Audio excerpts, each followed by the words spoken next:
lesson number 3. So for example nakuha na nato 18 days, pag di siya nanguwag, pag 22 days, pag di siya nanguwag, pag 40 days, pag di siya nanguwag, pag pangwa na siya manguwag, ato na yung fill upan. Suwatan na to ang lain nga index card. Ang sunod nga index card niya kay 78 days na nato siya pitsang ang July 18 kay imo mang ipon nga May 1 imong ipon nga May 1 siya nag-AI, so ipon mo nga hanggang sa 78 days. Ang 78 days niya July 18. So may tabo ay na pag AI na to o May 1 napaabot until 40 days, sure na yun siya nga buntis siya. So tangtango na ato na siyang utang sa loyo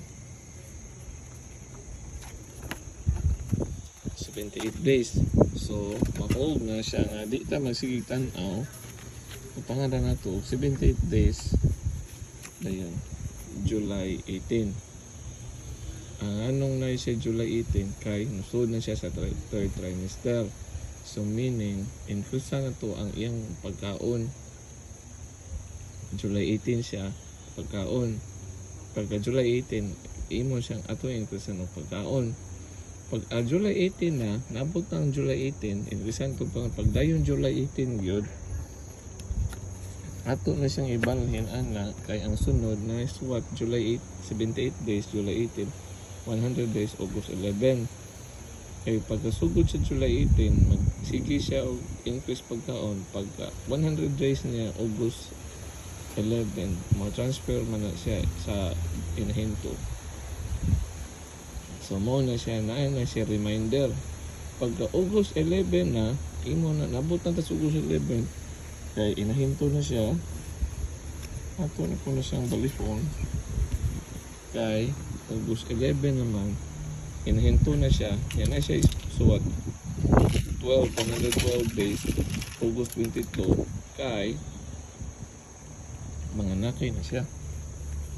So pag imo na po na siyang balihon pag August 22, igabot sa August 22 imo siyang balihon kay August 22 mga nakay naman siya, mga anak na.